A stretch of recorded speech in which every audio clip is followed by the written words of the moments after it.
morning, everyone. Thank you to the Community Recovery Task Force Small Business meeting. Thanks, everyone, for being here. I'm going to try this, wear the mask while talking, but I tell you, it feels very uncomfortable. So before we get started, I know Mayor Pro Tem is having some technical difficulty. She'll be joining us shortly, but I would like for all the committee members. Oh, is that her? Can you hear me now? All right, Mayor Pro Tem, yes. Oh, great. Okay, sorry, everybody.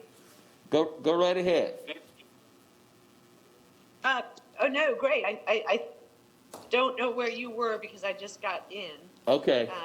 If you want to kick us off, I'm sorry. Okay, thank you. And so can everyone, because I know we have some viewers who are looking at our meeting today, so I'd like everyone to introduce themselves, starting with the City Council members. Mayor Pro Tem. Hi, this is Julie Eisel, Mayor Pro Tem and at-large representative. Councilmember Bakari. Hi, Tarek Bakari, District 6. Councilmember Ashmere. Good morning, Dimple Ashmere, committee member. And for our task force members, Sarah. Okay. Malcolm. No.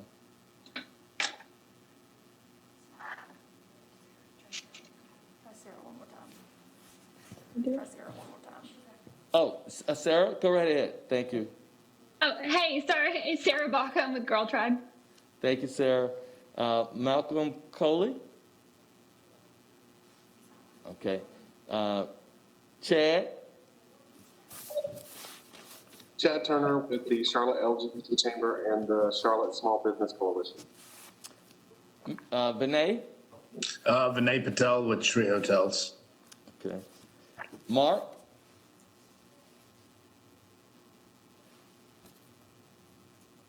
Mark, are you there? Okay. Ms. Dialvo?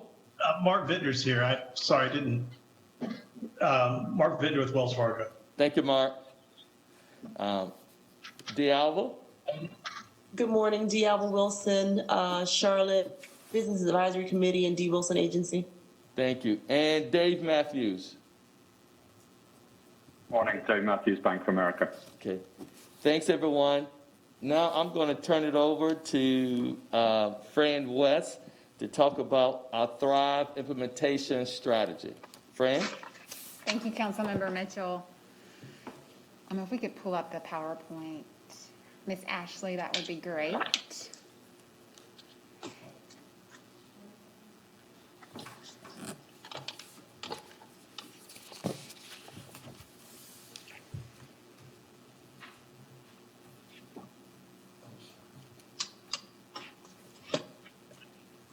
While we're waiting on the PowerPoint, we have members here, including staff that are present.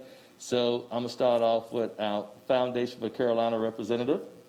Hi, I'm Laura Smith, Executive Vice President of the Foundation for the Carolinas and working closely on the Small Business Recovery Grants Program. Holly? Holly Eskridge, one of the Assistant Directors with the Economic Development Department. Hello, everybody. And our next presenter, Ms. Fran West. Fran? Hey, everyone. Thanks for having me today. I am an Assistant Director of Economic Development along with Holly. And so today we were here to really kick off this meeting talking about our Thrive strategy. Ashley, if you could go next slide, please. So up to date, our committee task force has really focused on our Survive strategy. And that was what was critically needed in our community. And it's really centered around small business and partner support. And also we have dove into workforce readiness through our intensive career cohorts that my partner Emily Cantrell is also leading. So today we really wanted to talk about Thrive.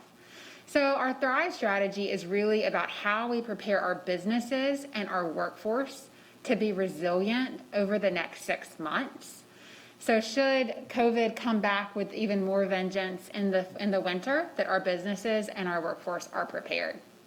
So today we're going to talk a little bit about our workforce readiness strategies that are going to continue business innovation, and Thrive Business grants. Actually, next slide, please. Next slide again. So again, as I just hit on, we're going to continue on these initiatives, and we're going to go into each one of these in detail. I did want to introduce Emily Cantrell, who's joining via WebEx. She is another assistant director for economic development with a focus on talent. And so she can help us talk a little bit about the workforce readiness strategies that we're going to continue to implement. Good morning. Ashley, can you go next slide, please? Good morning, Emily. So the first part of our workforce strategies is really going to talk about the Resilient Restart program. So this is an idea that came out of Holly's team to really help build resiliency within our small business community. So as we know, we have provided some access to capital, which will help stabilize them. But there are also businesses out there where we can't just say, hey, go procure the latest software to help you pivot your business. They need more one-on-one coaching about how we're going to continue to deal with risk and crisis management, as well as business continuity. So the idea that Holly's team has brilliantly come up with is really building on an existing program that we have at the City of Charlotte called AMP Up, which is a cohort-based program. Holly's team has come up with a strategy that would allow our city staff and consultant to, include up to 80 small businesses over the next really 5 months if this program started in August, to take them through this resiliency planning. So it would be a three-phase program, with phase 1 being more about knowledge sharing, phase 2 being more focused on group work, and then phase 3 would be refining a plan and putting it into action. And we really feel like this program would help our small businesses with that resiliency planning. And again, not just to weather COVID and what comes in this phase 2 of COVID that we continue to hear about, but resiliency planning for the future in case these kind of episodes happen again. Holly, do you have anything to add to that program? No, you did a great job. Thanks. Can you go to the next slide, please, Ashley? So the other initiative that we're contemplating is called a Thrive Hiring Grant. So as you know, Holly leads our small business and business innovation team. My core job is to lead our business recruitment and retention team, which are bringing jobs to the City of Charlotte's residents. So the idea that Emily and I came up with is called the Thrive Hiring Grant. This builds off an existing city program called an Opportunity Hiring Grant. It's a cash grant that incentivizes companies to hire. The Opportunity Hiring Grant really focuses on having companies incentivized to hire from our workforce development partners that have gone through training and upskilling to prepare themselves for a new career. The idea behind the Thrive Hiring Grant is to incentivize companies to create new jobs to hire COVID-19 displaced workers. So for example, if you had someone who for the past 10 years had been a waitress working in a restaurant and now needed to pivot her career, and Emily and I could go and secure maybe a new business to Charlotte or an existing business that could expand and add 50 new customer service representative jobs that this lady could easily upskill or transition into, we could incentivize the company to expand today instead of expanding later. And that way we could get people into new careers, into stable careers, and off unemployment if that's where they are today. So this is a program that we're really excited about.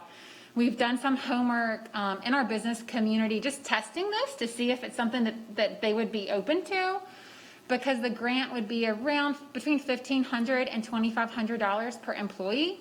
So we need to make sure that it's something that they would appeal to them, and we have validated that.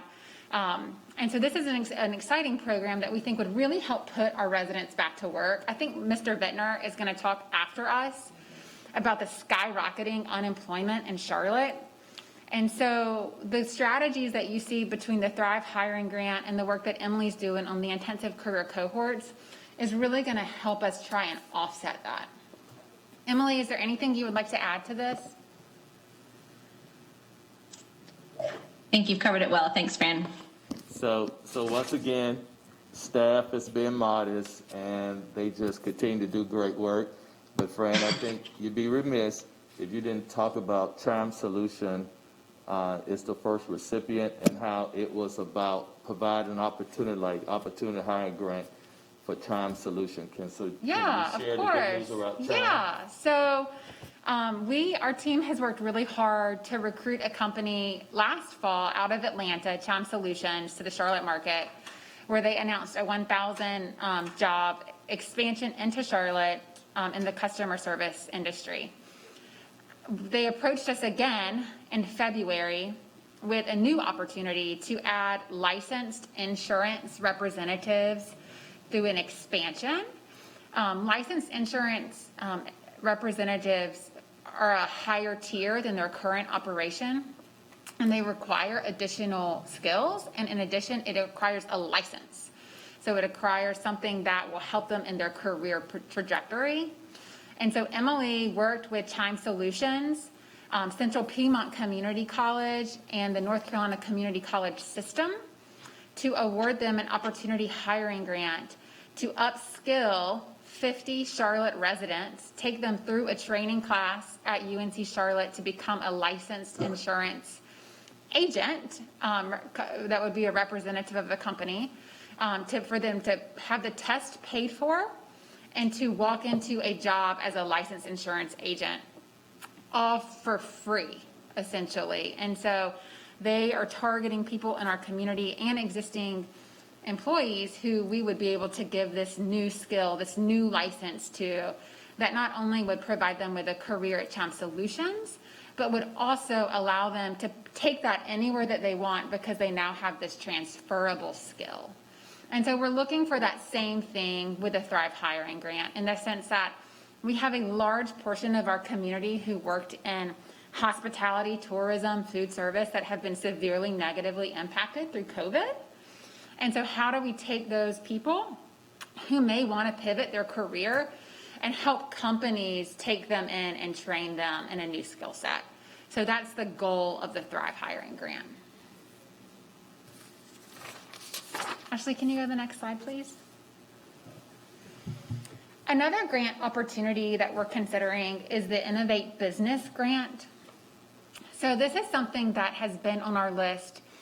Oh gosh, Holly, when did we come up with this? In early May, this strategy. And so this is really a grant that's aimed at helping those resilient small businesses thrive.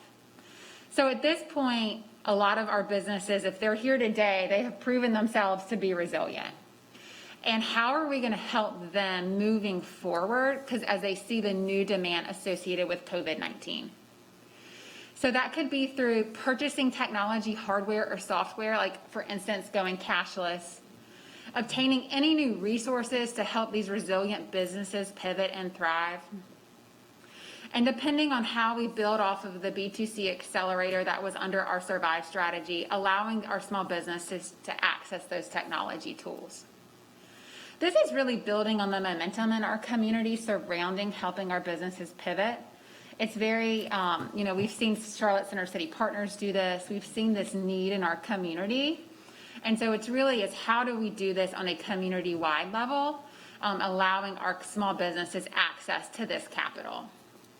And so this is something that we feel like after Holly has deployed all of the access to capital funds that you have, and we are now starting to see the new need arise in our community. And again, it's back to that resiliency strategy, back to the Thrive, as we would launch this in August and then award grants through the fall.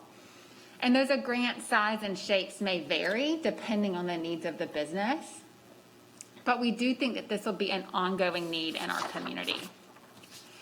The other thing that's not mentioned up here is the continual build out of our Open for Business platform. I think Emily told me as we started this that we today see and have seen the dire need from our small businesses, but the workforce tsunami is going to come. And so as we look at the skyrocketing unemployment, and we take the Open for Business platform that our corporate communications team has really thoughtfully built out, is how do we continue to build out that platform to access the workforce tools that are needed in our community, and helping our unemployed get into careers. And whether that's through the intensive career cohorts, whether that is through bringing new jobs to our city, partnering with our training partners, deploying additional funds to help them become more accessible to our residents, that Open for Business platform is going to continue to be critical to the success of this strategy. And so I think those few things are really what is important as we build out our Thrive and really resiliency strategy for both our small business as well as our workforce. So that's the Thrive plan, council members. So if you have any questions, I'm happy to address them. If however you want to move forward. So any questions? I'm going to start off with Mayor Pro Tem, since she is driving. Mayor Pro Tem, any questions? I don't. I think it's fantastic. You guys have done an amazing amount of work, and kudos to you all. At the moment, I don't have any questions. Okay.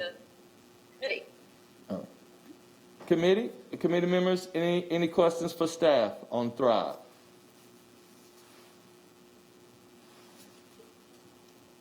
All right. Seeing none, Mark, thank you, Fran and Emily. Mark, can you talk to us about update on the market conditions, please? Councilman Mitchell, I do have one question. Okay.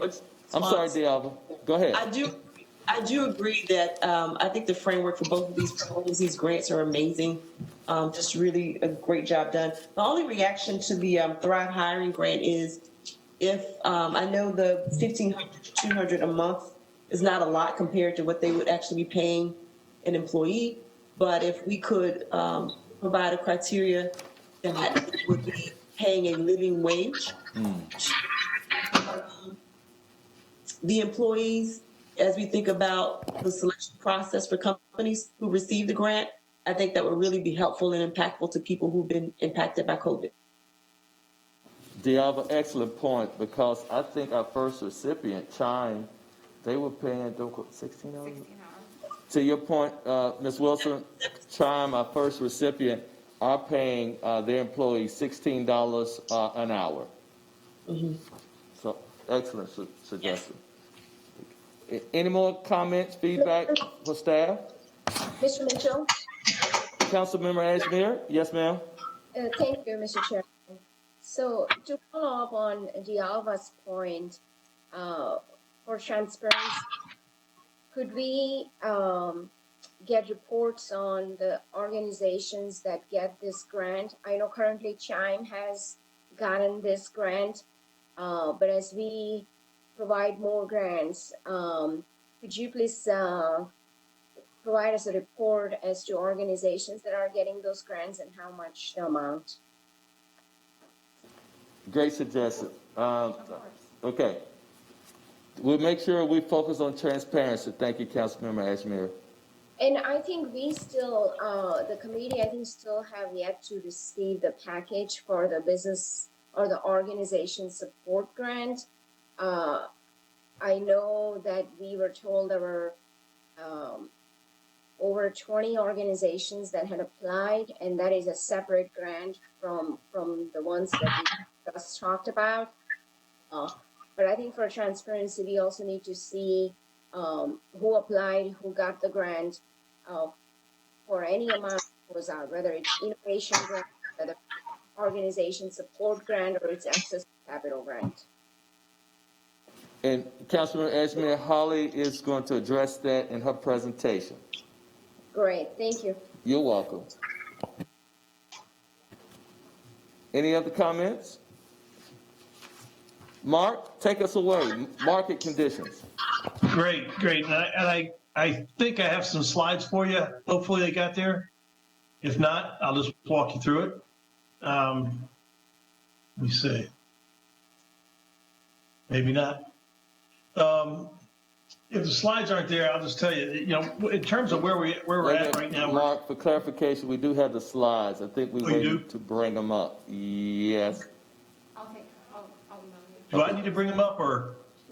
No, we have them. We just need to. Let me know when you're ready, Allison. We're just trying to coordinate it so they can be up on the presentation screen as you talk. Okay. Yeah, I mean, even before we get there, I can just tell you that we're continuing to learn more about COVID, and it's not all good. I mean, we had thought that the virus would subside when the weather warmed up and the humidity came back, and that just doesn't seem to be the case. It just doesn't seem to be the case. And I think that we've also learned a little bit more about human behavior. And after everybody had been staying inside for so long, when things opened up and the weather warmed up, people came out. And and the result is we've seen this resurgence in cases across the country. And I don't think it's going to cause governments to order shutdowns, but we are seeing that the businesses are, the reopenings are being slowed. In some cases, the bars that have been allowed to reopen are being shut down, and folks are trying to reiterate the importance of wearing a mask. And I always like to when I get asked about the mask wearing. I mean, I'm an economist. I'm not a physician, but it seems like a very low cost thing to do. I mean, provided that you can find masks. And I was at Home Depot the other day, and you can buy a box of them for less than $30. But in terms of most other countries, I think it's fairly commonplace for people to wear masks. And I think that a lot of I see the things up around there, the kind of sideways there. You can rotate them. My sense is that for the most part, people are wearing masks. I mean, when I go out in public, certainly I go to the grocery store, you see one or two people. I went to Home Depot, I would say 99.9%. I only saw one person who wasn't wearing their mask. And I think that was just because they'd probably taken it off the talk and forgotten to put it back up, and because they still had it around their neck. So I do think that we're getting there. We're getting there a lot. I think that the upsurge in cases is getting a lot more people to see the importance of it. I don't know. I'm not very optimistic from what I can read about this surge in cases. I mean, the most optimistic thing that we hear about is that, well, the median age has dropped from being over 60 to being, closer to 30. And my concern is that all those folks are going to interact with other folks, and we're going to see that the community spread is going to be a little bit more widespread than that. Here in Charlotte, the median age has always been a little bit less. In terms of the economic data, I had some charts on there that show what's happened to job growth and what's happened to, I had pulled up a backup just in case we had some problems. What had happened with job growth, and after losing 22 million jobs in April, U.S. saw 3 million jobs added in May. We feel pretty confident that when we get the numbers on Thursday, we're going to see another increase in jobs, probably greater than what we saw in May, because while the employment data is reported on a monthly basis, it really measures from mid-month to mid-month. And from mid-May to mid-June, we saw more improvement than we did from mid-April to mid-May. So our point estimate is for 3.3 million jobs, but I would say there's a lot of upside risk there. A lot of the confidence surveys, the small business confidence survey, the consumer confidence survey that came out this morning, they've shown a great deal of improvements. And I think that that's because of the reopenings. I would expect that when we get the July data, we're probably going to see that roll over a little bit, because there's no question that the pace of openings is slowing. One of the things that we've added to our deck that wasn't there previously is we have some data from Homebase. Homebase measures the number of hours that are worked in smaller businesses, and you do see a considerable improvement from mid-April through about Memorial Day. And then after that, you see that it's really leveled off. And so that improvement that we had for 2 months, that's going to show up in the May and June data. If we continue along the path that we were on in June, I'm afraid that the July data will probably be down. We have other data on the economy on small business. There was a recent paper published by the Stanford University Public Policy Institute that looked at where the bulk of the impact from business shutdowns fell, COVID-related shutdowns fell. They only had 1 month's data to work with, but it showed that African American owned small businesses saw a 40% drop. From February to April, the number of African American small businesses fell by 40%. In the Latinx community, it was over 30%. And both women-owned businesses and businesses owned by Asian Americans fell greater than the population as a whole. Overall, number of small businesses dropped by 22%. So, it quantifies some of the things that we already knew, that minority-owned businesses were hit harder by COVID-related shutdowns. And, I think the reason why is that more minority-owned businesses are involved in kind of point of contact where they're interacting with folks. And so that they're providing a good or a service to other people or to other businesses. In April, when you couldn't have that interaction, it made it virtually impossible for them to conduct business, which is why I think the failures were so great. I also have in the deck, which will be available for everyone, the latest mobility data, which we get from Apple, which shows that the number of people driving and walking has increased dramatically. Now, the number of people walking after Memorial Day gets a little bit inflated because anybody who took part in a protest that was carrying a smartphone is going to be picked up in that. So we actually hit some really high levels. But the driving numbers are also up, and that's partly because we haven't seen an increase in transit use. Transit use has not increased at all. Restaurant dining has picked up, and I don't know that. I think there's a lot of folks that want to peg the rise in infections on the bars. I think maybe there's a case to be made there. I haven't been to a bar since I haven't been to a bar in a long time. I guess I have been to a brewery, but it's been pre-shutdown. But they have been to restaurants, and the restaurants seem to be doing a reasonably good job of social distancing. And so I don't think the opening of restaurants is tied to the increase in cases, but I do think they're going to be a victim of it. We're going to see that the growth, the rebound in restaurant dining is likely to roll over. Let me think of what else in the packet that I would point out.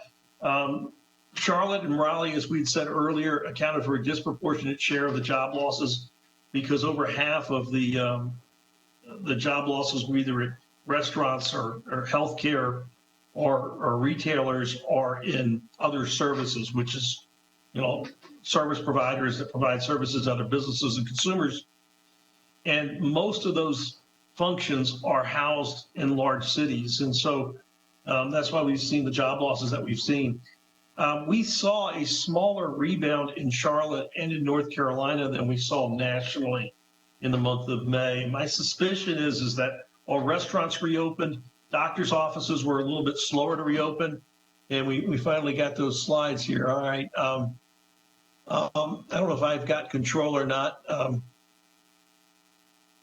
but let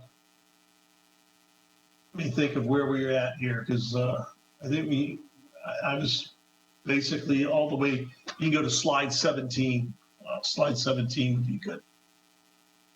And slide 17 shows you the breakout of job losses. Now, this is over the last 3 months. So this is in May, so it includes the rebound. And, it's kind of interesting that on that financial activities is actually up. the banks, even in the month of April, had hundreds of posted job openings. It's kind of hard to hire in this environment, but it's good that one of the kind of the bedrocks of the Charlotte economy held up reasonably well. And construction, because construction was deemed an essential industry, had lots of construction underway. We've had it's a process that is that social distancing works fairly natural, although we have had some cases in construction. So, but you see the dominance of leisure and hospitality, other services, education and healthcare. You can't really see the retail losses in here because they're lumped together with wholesale trade, transportation, and utilities. Utilities have also been very stable. Transportation's been okay because we haven't had the layoffs, but so it offsets it. If you look at retail trade layoffs, they look a little bit worse. Go ahead and flip to the next page, and we're almost, we just basically flip to the next page. I'm sorry, page 19, which has got the housing data. One of the reasons construction is up is that we continue to see fairly healthy levels of single-family home building. When I talk with the Charlotte home builders, they say that their business is pretty good. And one of the things that we're seeing nationally is that because of the makeup of job losses, has been heavily skewed toward hourly workers, which tells you a lot. I mean, hourly workers tend to be relatively young. They tend to be apartment renters. Have a greater tendency to rent rather than own. So home buying has not been as impacted because financial services, technology, utilities, transportation, trucking, warehousing have all held up reasonably well. And their workers tend to be older and tend to more often be homeowners or home buyers. And so home buying has actually held up reasonably well. Demand for mortgages has been really strong. And so we expect that area to continue to remain relatively solid. In the apartment market, most renters have been able to pay their rent and have paid their rent on time. But we have seen that this is typically the time that the apartment market's one of the strongest months for leasing, and leasing activity has not been very strong. And so when you drive around town, you would see a lot more signs advertising discounts at apartments, and rents have softened considerably. So that's all I've got. We haven't changed our forecast, which we have on the final page. We are looking for a very strong rebound in GDP growth in the third quarter. My suspicion is that it probably won't be as robust as we have it here. But it will be a positive number. It will be a double-digit increase. But with the rise in infections, I think activity is going to pull back a little bit this summer. Mark, thank you. Happy to take any questions. Thank you. Any questions for Mark? And let me make one announcement, task force members.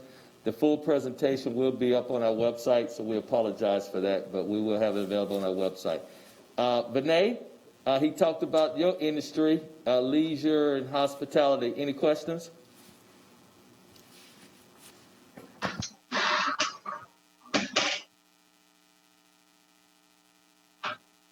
You muted. Sorry. It's interesting how the rebound's happening. I mean, we're even uptown, we're starting to see a lot of weekend traffic come up. I mean, we're running, 50, 60% occupancy in the uptown markets on weekends. And I think that had to do with some of the openings that happened, whether it's restaurants or I think it's primarily restaurants. So that's kind of helping the weekend segment in the uptown market. And surprisingly, the Concord market is doing very well. And I think it has to do with the exit. If people are driving, and I know Mark said there's a lot of drive going on. People that need to stop driving on 85 north and south in the Charlotte area are using that Concord exit to stop. We've had, I think our hotels. We have 3 hotels there, and 2 of them are running almost 70% occupancy for the month. And it's just, picking up 10 to 20 to 30 rooms in the day for the day type of deal. So because of this movement, you're starting to see some rebound. Not where we need to be. Rates still aren't up there. I mean, it's kind of get what you can take what you can get. But slowly but surely, we're starting to see things inching up. Thank you, Vinay. Any other comments, questions for Mark? I had a question for Vinay. This is Julie. Yes, ma'am. What would be what's a break-even occupancy rate for you, or what would be break-even, and what's a normal rate of occupancy? Well, I mean, right now through the summer, I mean, you would be running 75+% occupancy. I mean, that's a hard thing to figure. In the past, early on, you would have said, okay, we need this occupancy or that. At the end of the day, it's a combination of occupancy and rate. Right now, even with these things inching up, when I say inching, I mean, your Uptown's running, 25-30% occupancy, and that's not survivable. And it all goes back from if you're talking about break even, it all goes back to what kind of debt you have on the building.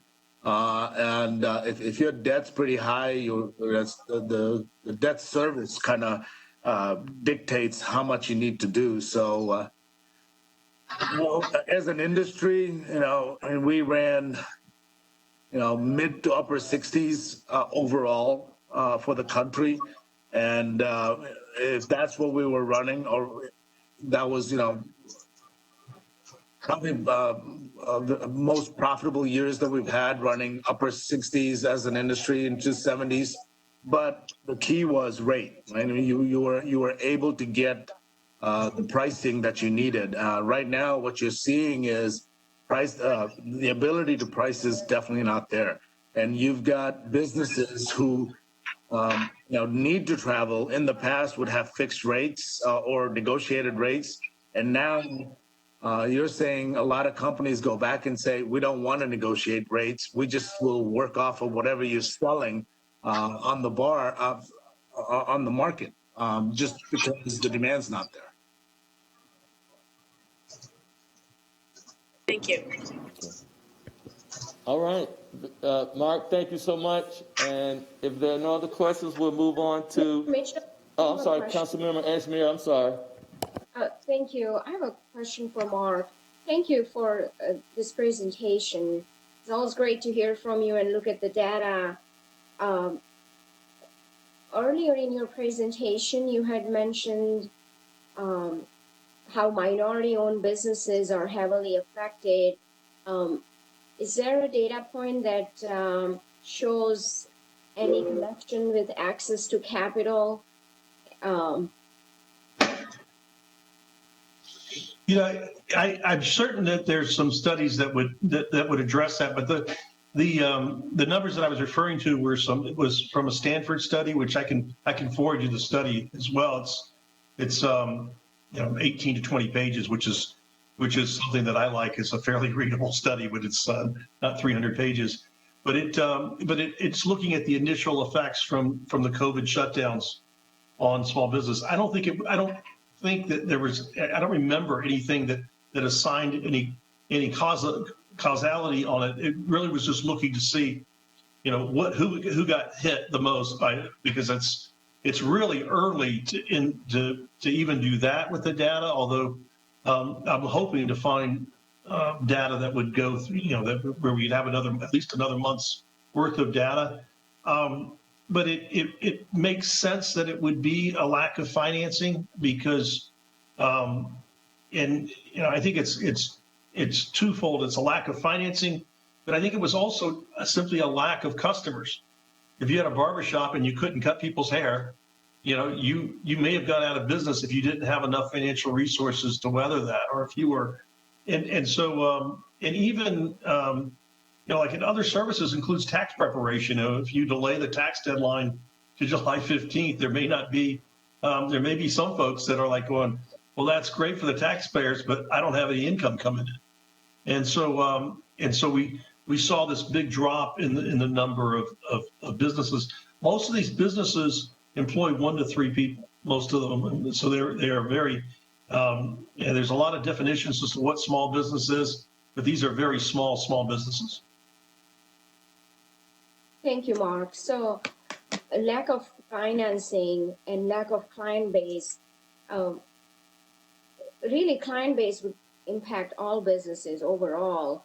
But when it comes to minority-owned businesses, we have seen reports that shows how lack of financing has affected minority-owned businesses and women-owned businesses. So I'd be interested in seeing that Stanford study that you're referring to, and how we can use that study to ensure that we are being equitable in our distribution, especially our access to capital program and other grants program, so that we are supporting the businesses that have not had other resources or financing coming in. But thank you. That was a really good report. Great. Councilmember Ashmere, I love that. So, Mark, can you provide that Stanford study? If you can just send it to Holly, and we'll make sure we distribute it to all the members of the task force. And to take it a step further, I will tell you this, Councilmember Ashmere, I do think that's one topic we need to have a committee conversation about, so we can talk about that on July 6th. But excellent points. Great. So, Mark, all right, I'll send that right to you. So now I'll update the access to capital phase 1. I'd like to turn it over to Laura Smith with the Foundation for the Carolinas. Laura? Can we bring the slides up?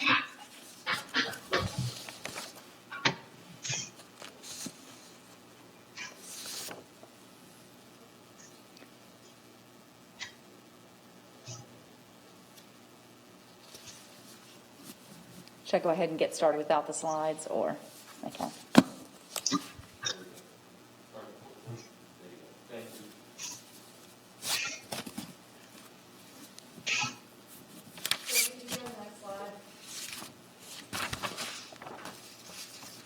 David, can you go to the next slide, please?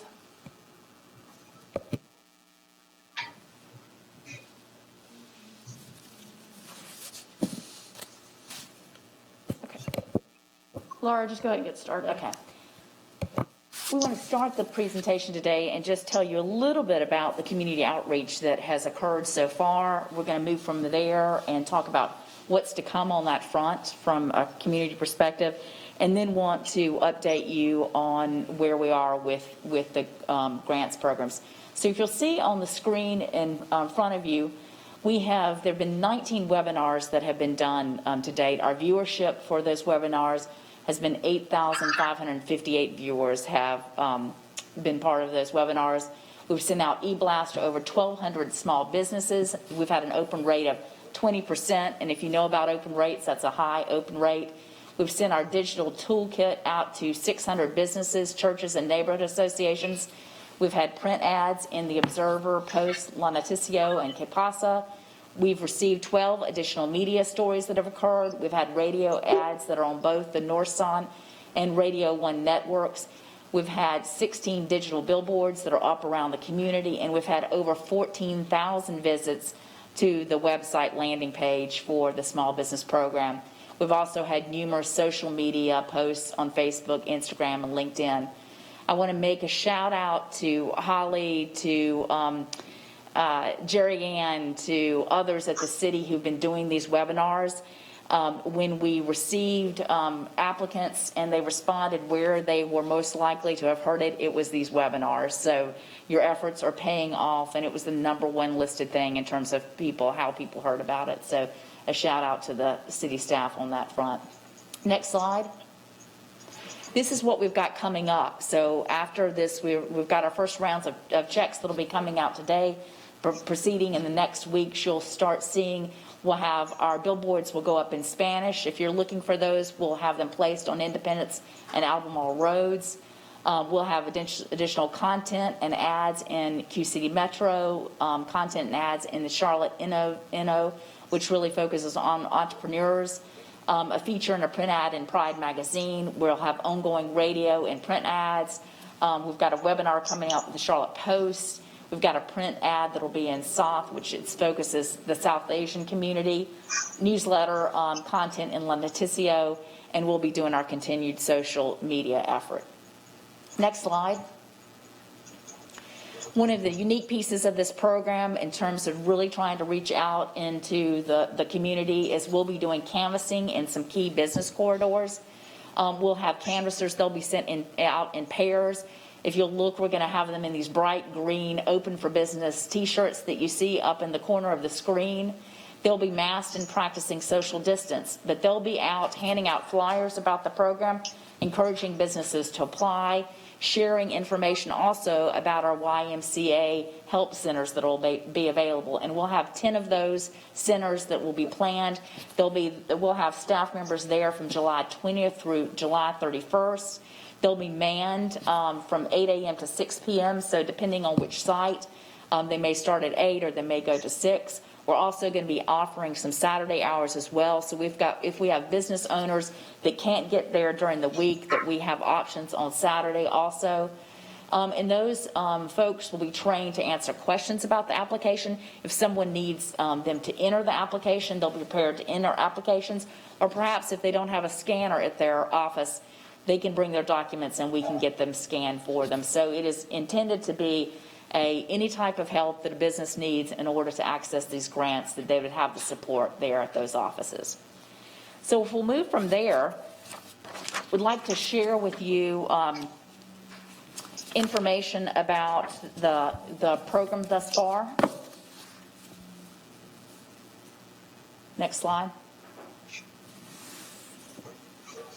So this will give you an idea of the activity that we're seeing right now for the program. So at this point, we have 1,680 businesses that have submitted or in the process of submitting an application.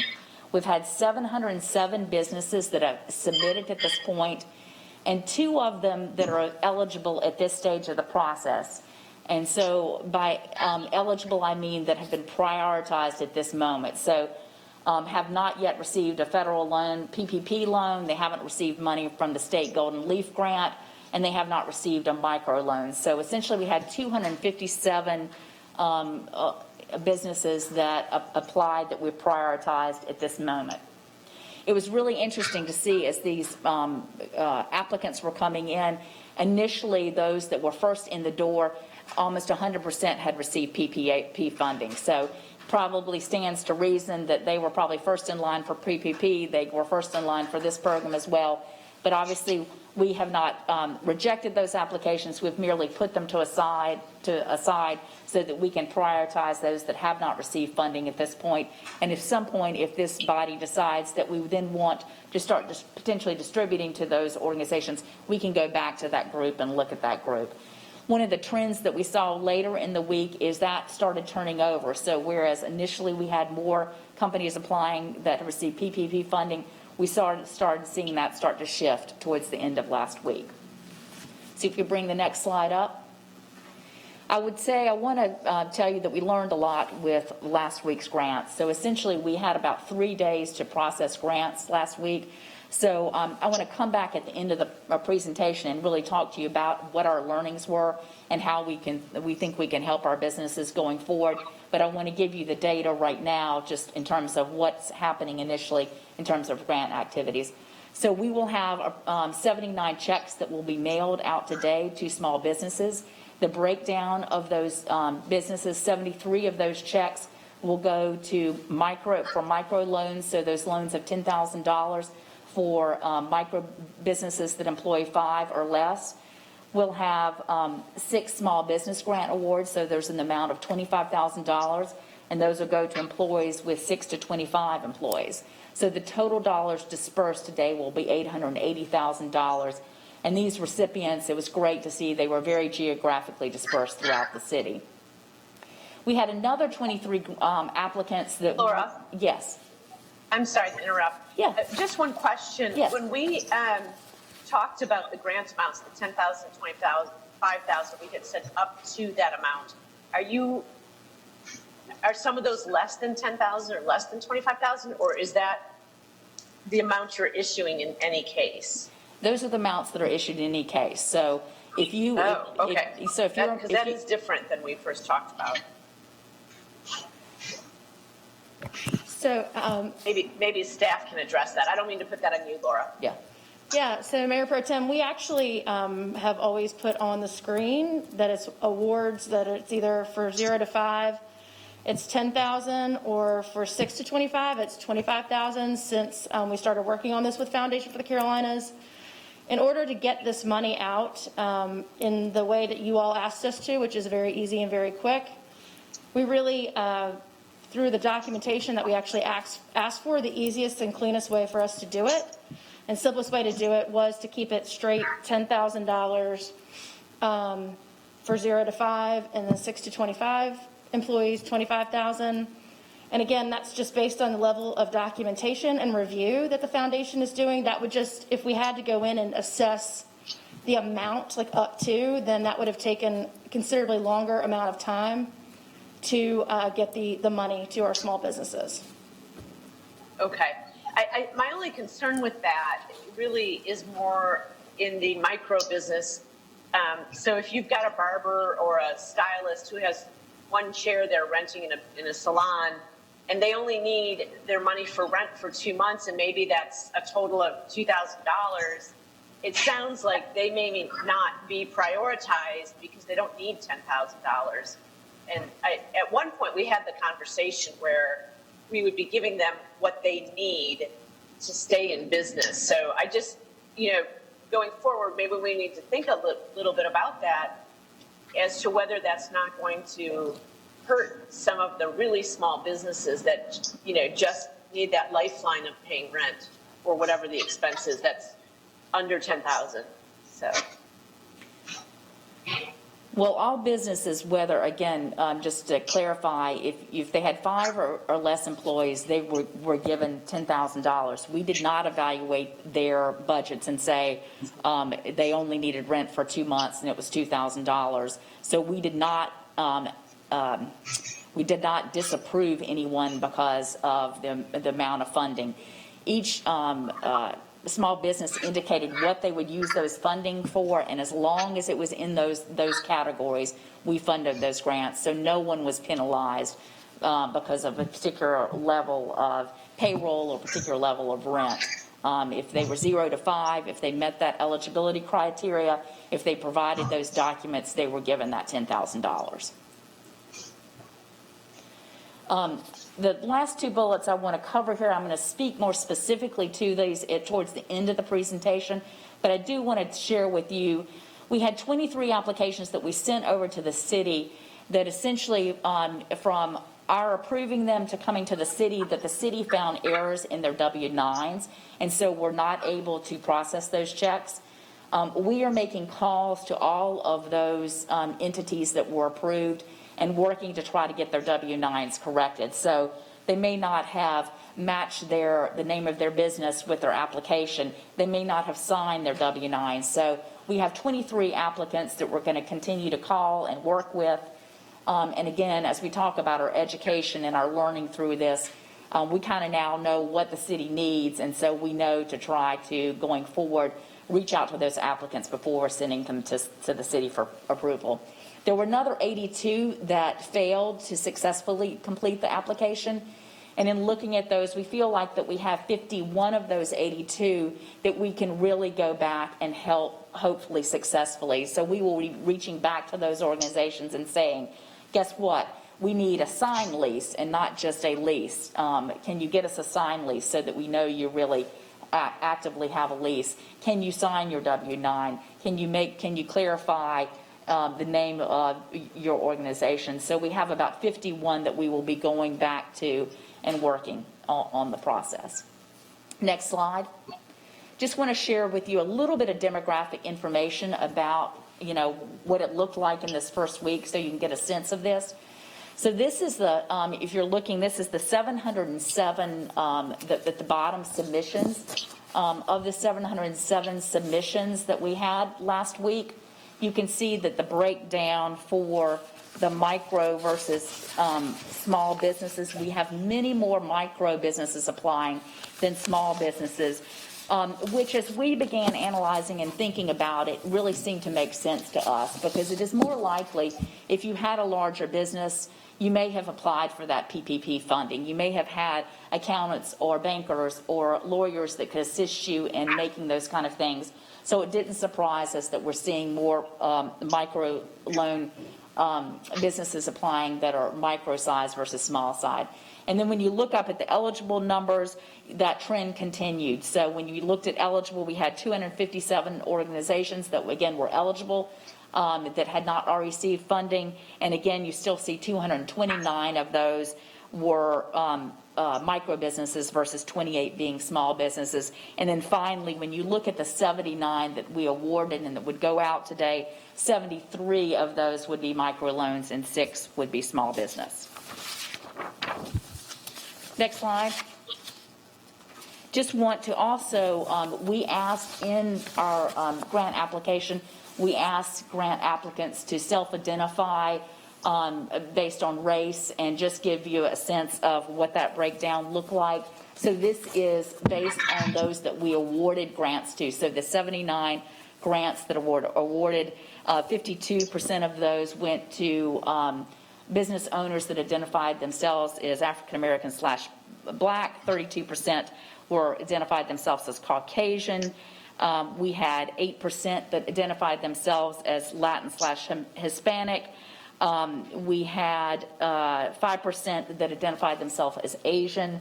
2% did not identify, and then we had 1% that identified themselves as American Indian, Alaskan American.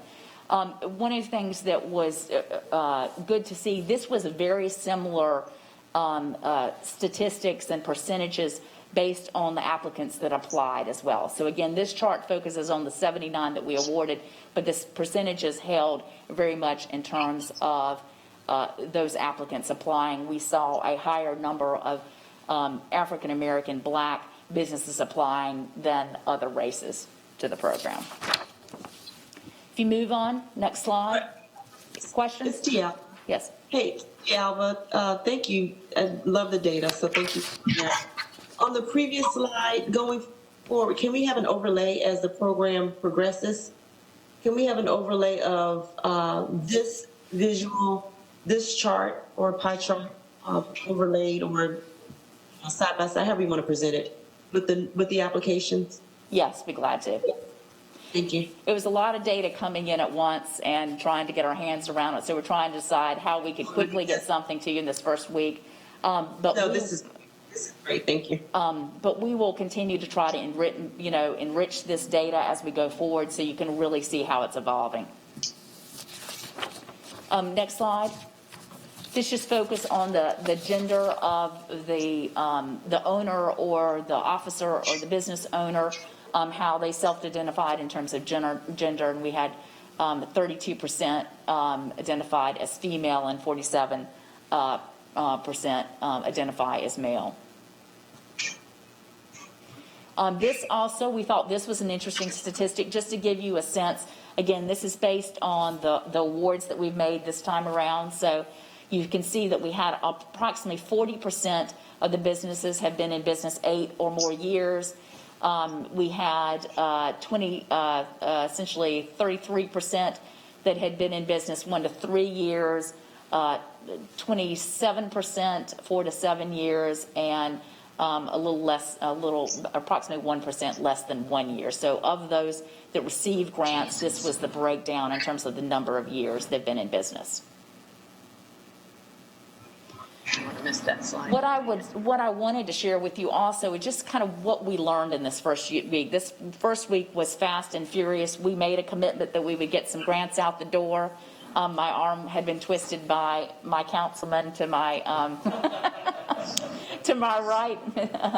Councilman Mitchell twisted our arms. So really, the grants that you're seeing, the 79 that you're seeing that'll go out the door today, really came from about 3 days worth of fast data work to try to get this done. And we did spend the week kind of learning the failure rate on the applicants was much higher than we had expected them to. So in terms of the number that we reviewed that we really didn't feel like had met the qualifications. So what we did is we spent much of the week really trying to tweak that application.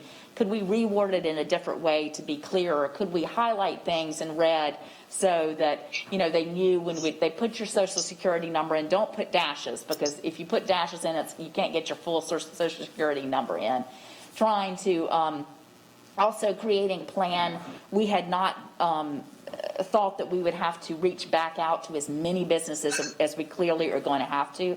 So again, trying to create a plan with businesses to reach back out and say, hey, you almost got it right, but we're missing one document. Can you help us get this document in? Or, you know, you provided this sales and use document, but it's from 2018. We really need something from 2019. So trying to create that plan to reach back out. We also are going to, we've got, as you can see, we've got a lot of people that have started the process but haven't gotten that submission in. So one of the things we're going to start doing is emailing anybody who started the application and kind of say, oh, we hope you're going to get it in.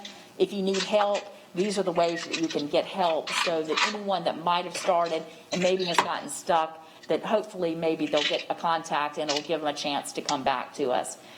We also, on those errors that we are seeing more frequently, we're also, as we are participating in webinars and having conversations and doing interviews, we're trying to educate people on those errors up front. So hopefully we can prevent them happening, and we don't have to delay anyone's check, that they will go through quickly.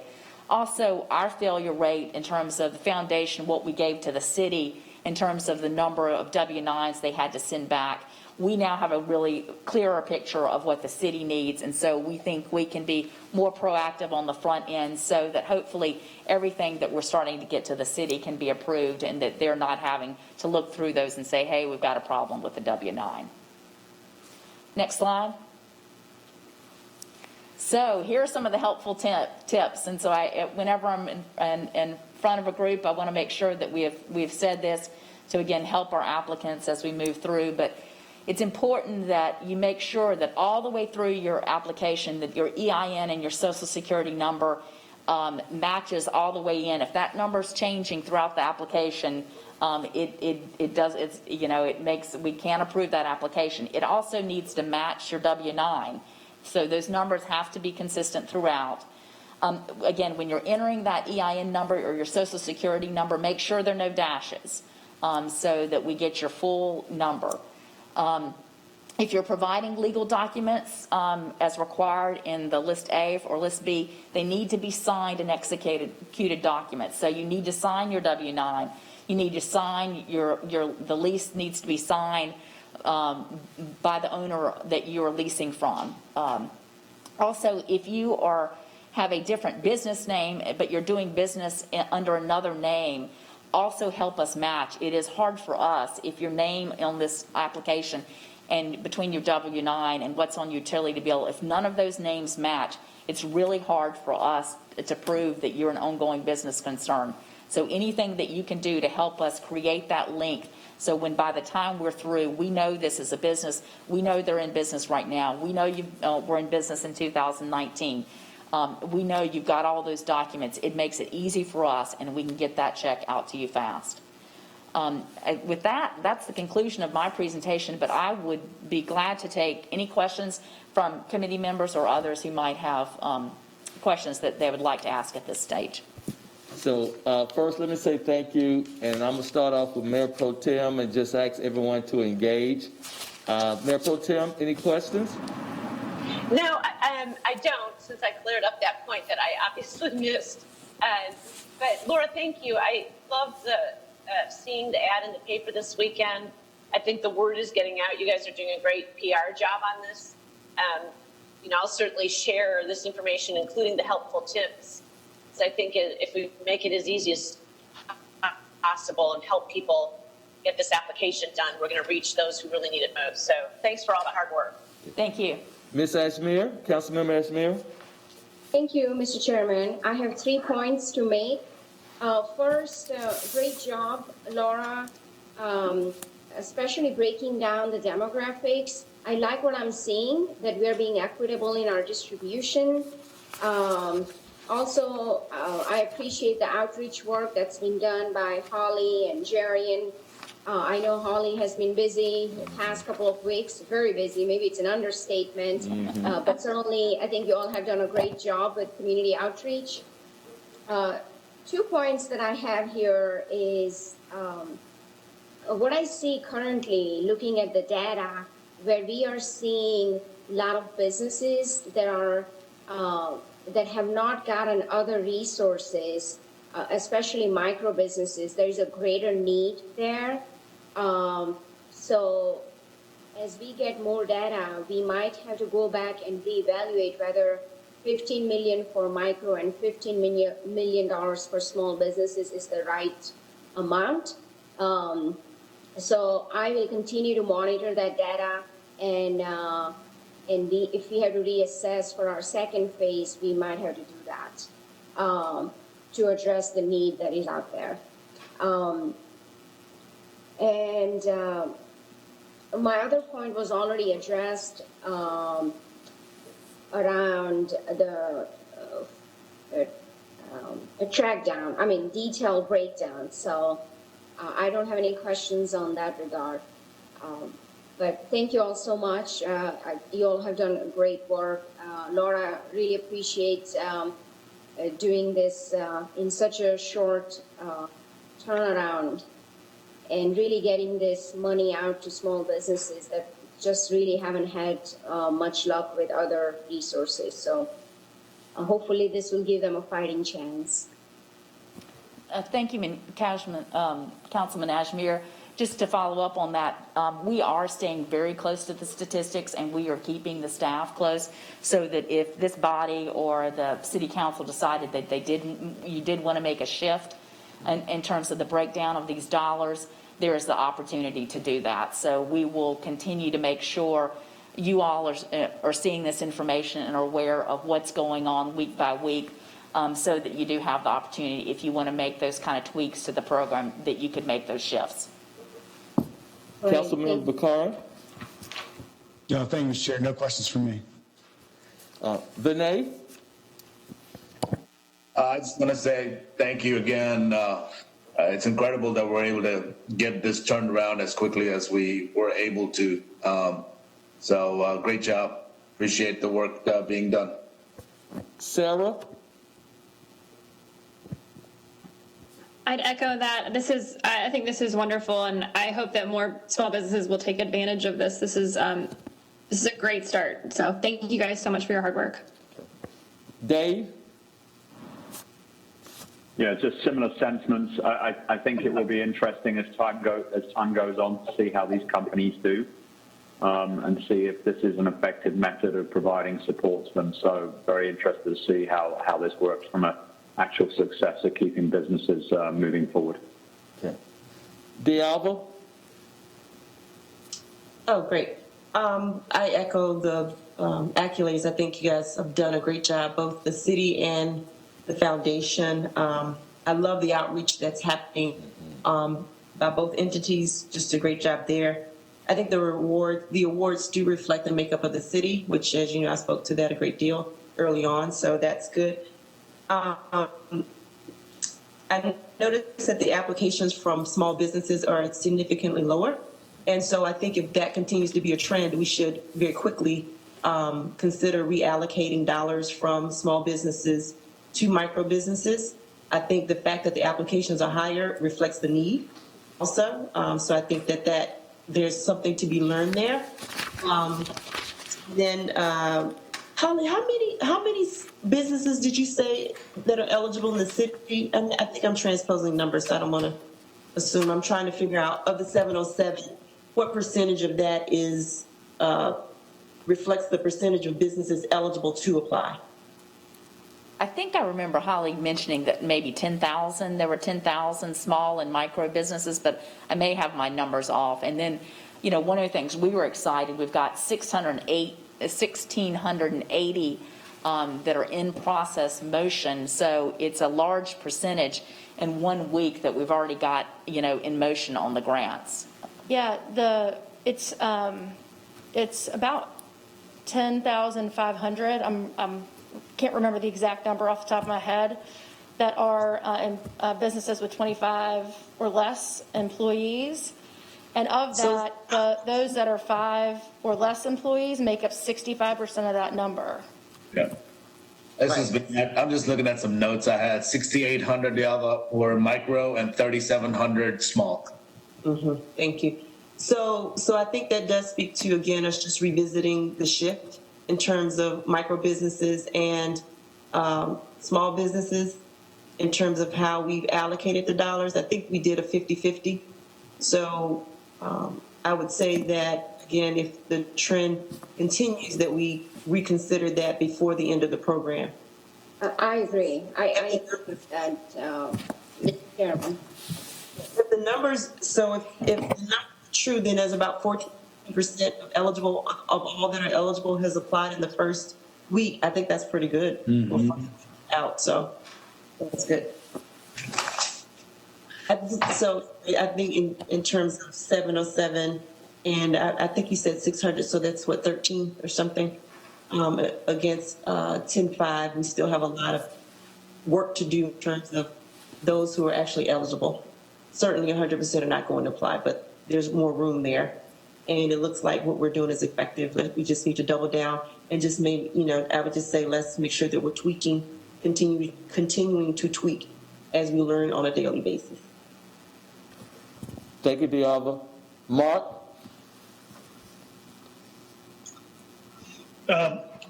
It's encouraging. I think the virus keeps, we're going to have ups and downs, and the impact is likely to linger for some time. So it's nice to see that we're able to, that the health is able to be adapted to the changing circumstances. And Chad? First of all, thank you to the staff, and Laura, you and your team have done an amazing job. I don't get into the car and not hear about access to capital on the radio. It seems to be on every day, and it's in my feed on my social media. First, if we could get a copy of this deck, that would be really great to be able to send to our groups to ensure that they get the helpful tips, because we did have a few in our group that had questions about the W-9 because they were using a fillable form. Also, I agree with Dialva and the others in that the stats here are very reflective of what we're seeing across the city, and that, in a week's time, if this is a week's time, that this is great numbers. And I agree that we probably can revisit allocation of funds over into the micro business from the small business if we see that trend continue in that direction. Thank you. Mayor Pro Tem. Mayor Pro Tem? No, I'm good. Thank you. Okay. I'm not going to say a lot because we've gone over, and we still have another important sector. I'm just saying thank you to the foundation.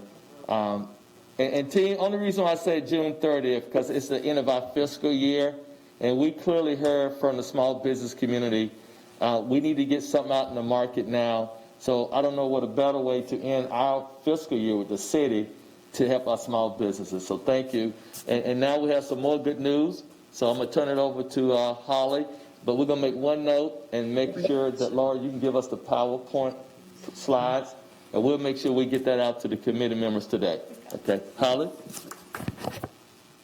Thank you so much. That was a great update, and it's been awesome working with Laura and the Foundation for the Carolinas team on this process. So I'm going to go over the Small Business Partner Support Grants and the results from this. I do have an email ready to send to you all after this meeting that lists out all the organizations that applied, those that were eligible that received the award, those that were eligible but did not receive the award, and I'll explain how that worked.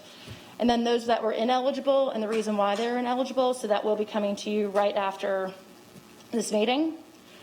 So just to kind of go back over the partner support, some of these things you know about. So the organization, to qualify, must have demonstrated a history of serving small businesses for at least 2 years. Oh, I do want to say this. Christy Floyd has done an awesome job leading this project, so I definitely want to give her kudos. She's been on the ground doing this and doing a great job. The proposed projects must demonstrate that the organizations are helping to alleviate the impact of COVID-19 on small businesses. The maximum award amount was $250,000, and we had, again, $2 million was approved for this program. Applications were accepted June 1st through June 11th. 20 applications were deemed eligible, and they were reviewed by a 6-person team. Again, you all asked us to set up a competitive process and then one that was fair, and so this 6-person team did not consist of any economic development personnel, but it was other city personnel in various departments. I will say, normally for something like this, we usually go to our partners to help us with selection. However, because they either could be submitting applications or would have a lot of knowledge about the partners submitting applications, we thought it was better to keep it internal. There was a rating scoring sheet that each of the review team used that was completed for each eligible organization. What we did, and I'll show you on the following slide, is we picked basically by ranking until we ran out of money, essentially. And then the awards have been made today, as promised. Next slide. So these are the grant recipients. These are actually in alphabetical order. And so let's see how much time I've got. Aspire Community Capital is actually, you know what, I'll send out to you guys I'm not going to go over that because I want you guys to have the opportunity to answer questions or ask questions, and I would answer the questions. But I do have in the information I'm going to send you a file that actually has each of these in a small description as to what they will be funding, but we are right under. This represents $1,996,393. So we almost got right to the $2 million mark. We're really excited about these different projects. I think there's a lot of diversity you will find in each of them, and I am happy to take any questions. And I'm gonna start off with Mayor Pro Tem first, if we may. Holly, can you go through, because Mayor Pro Tem is driving, can you just name... I'm a passenger, don't worry. Okay. So I can see the slide, thank you. Oh, you can? Okay. I can. Yeah, Go ahead, Mayor Pro absolutely. Tem. Any questions? No, I want to say that I think this is a really great opportunity to be able to help more businesses than, what we can do with our straight out grants. And again, I know I've shared this with the group before, but I can't state it enough. Having the opportunity to be on a biweekly call with other large cities. Last week's conversation was how we're using our CARES Act money. And we're really far ahead of than what a lot of cities, our peer cities, are doing. And I think this program in particular is something that's really novel and unique. And people wanted to know more about it. So I don't know a lot about the details because, of course, council members are not involved in the granting of this money. But I look forward to reading each one of their programs and what they're providing. But it is an extra layer of way to help our businesses not only recover, but to stay open. So kudos to you guys. And Christy, thank you for your hard work on this. Councilmember Ashmere? Thank you, Mr. Chairman. I'd like to echo Mayor Pro Tem's comment around looking forward to reviewing what each organization offers. I like the diversity of this group here. Also, I'm interested in seeing the organization who did not get grant. I know there are 40 or so that applied. So I'm interested in seeing the entire comprehensive list and just in depth as to what each one of these organizations will do or have done to support small businesses. But thank you so much. I know this was a project that was done in-house in addition to their day-to-day work. So I cannot thank you enough, Holly and Christy, for doing such an excellent job. and just getting this money out sooner. So really appreciate it. Councilmember Bakari. No questions, thank you. D'Alva. Congratulations on getting the money out. I see one outlier. The National Black NBA Association has an odd number, 113,528. So that leads me to think what happened or what was the decision-making process in terms of how you came up with the numbers. Can you answer that quickly, Holly, or Christy, either one? Sure, I'd be happy to. That's actually what they asked for. So everybody got the full amount that they asked for that's on that list. Very good, thank you. Vinay. No questions, thank you again. Okay. Chad. No questions, thank you. Okay. Dave. No, I'm very interested to see the programs these guys are putting together. So as soon as we can get copies of that would be great. Okay. Sarah.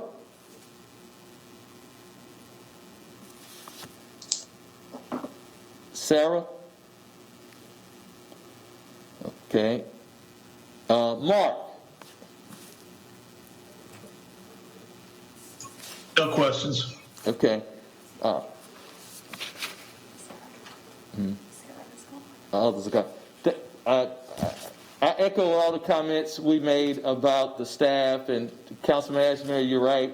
This was on top of their other duties of moving this city, and to be able to get the money out, almost $2 million, once again, at the end of our fiscal year, just a testimony to staff and how their heart and soul was in this program.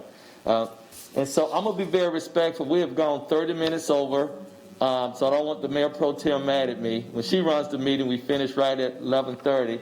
So it's a reflection of the facilitator that we are running late. And so we have one item I'm going to defer, if we can, to the next meeting, the intensive career cohorts, just to give it its just time. And if there's no other comments or questions, some of you all got a gift at home, and some of us have it in front of me. And Mayor Pro Tem, we delivered yours to your home.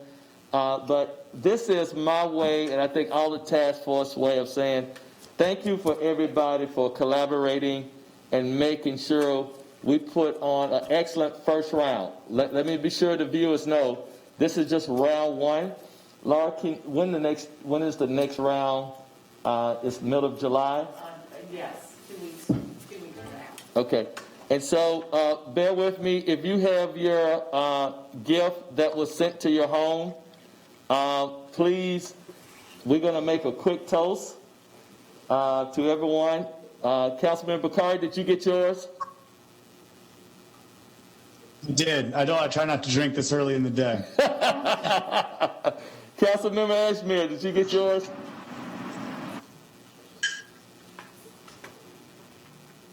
Okay. Yeah. Yeah. Oh, yeah. And for the viewers, thank you, staff. For the viewers, this is non-alcoholic sparkle Welch's grape juice. Okay. I just want to make sure that it's non-alcoholic Welch's sparkling grape juice. And I would say if we all can hold our glass up and say cheers to everyone, your hard work and your effort for our small businesses. Cheers. Thank you. Cheers, everyone. Thank you for all the hard work. This meeting is adjourned. Thank you. Thank you.